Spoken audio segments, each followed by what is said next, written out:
धेमाजि जिल्ला दुलाराय बर' फरायसा आफादनि बानजायनायाव 13 बोसोर बैसोनि सिंनि जोलुर गेलेनाय बादायलायनायखौ एसबि बर' गोजौसिन गेजेरारि फरायसालिनि गेलेग्रा फोथाराव 21 आरो 22 जुलाइ 2025 अक्ट'आव साननैनि हाबाफारिजों गाजा गोमजायै खुंफुंनाय जादों। दिनै बे 13 बोसोर बैसोनि सिंनि जोलुर गेलेनाय बादायलायनायाव सिमेन्ट दख'रा दुलाराय बर' फरायसा आफादनि हान्जायाबो मैखोमै बाहागो लानाय जायो आरो गगामुग दख'रानि जोलुर हान्जानि बेरेखायै 4-1 गल सोनानै सिमेन्ट दख'रानि जोलुर हान्जाया देरहासार जानो हादों।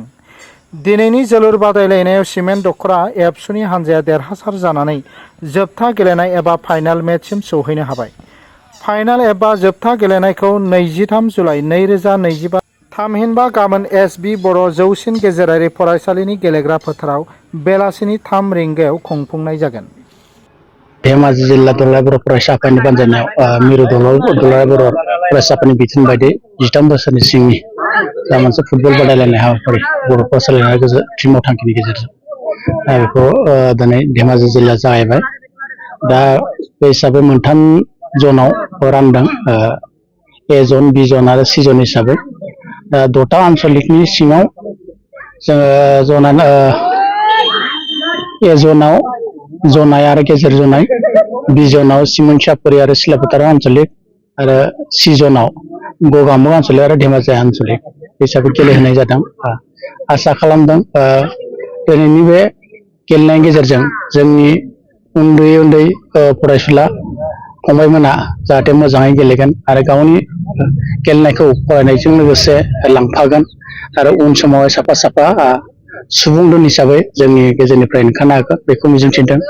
जाहाथे बर'फोरनि जा थांखियारि नोजोर बुहुमाव बर'खौ गेरेमसा हारि दानायनि मोनसे सिमां, बेनि गेजेरजोंनो जोंनि साफ्रोमबो उन्दै उन्दै लाइमोनफोरा जाहाथे गावनि थांखिखौ जाफुंहोनायाव गोजोरै नाजानांगोन, खस्थ' खालामनांगोन, अब्लानो जाफुंसारहैगोन। आरो जोङो नैबेबायदि हाबाफारिनि गेजेरजों जोंनि उन्दै उन्दै लाइमोनफोरखौ फारफ्रोम बिथिङाव साखा-फारा खालामनो हायो। मानोना माखासे लाइमोनफोरा फेग्रा मुवा बेसादफोर जानानै गावनि जिउखौ बथिराफोर बेखार खालामदों। दा जों नैफोरबायदि हाबाफारिजों जुदि नांथाबना थायोबा गावनि सोलोंथाइखौ लानायजों लोगोसे फुटबल गेलेनाय मोनसे हारिमुजों नांथाबना थायोबा निस्सय जोंनि लाइमोनफोरा बेखार जानाय नङा आरो फेग्रा मुवा बेसादनि फारसे जेबो लोब्बा होनाय नङा बेखौ मिजिंथिदों। आरो उन समावहाय जाहाथे बियो जोंनि जा बड'फानि सिमां, बे सिमाङा जाफुङो आरो जोंनि साफ्रोमबो दावगाबोनाय लाइमोनफोरा गोग्गो लामाजों आवगायलाङो बेखौ मिजिंथिदों। दा बे हिसाबैनो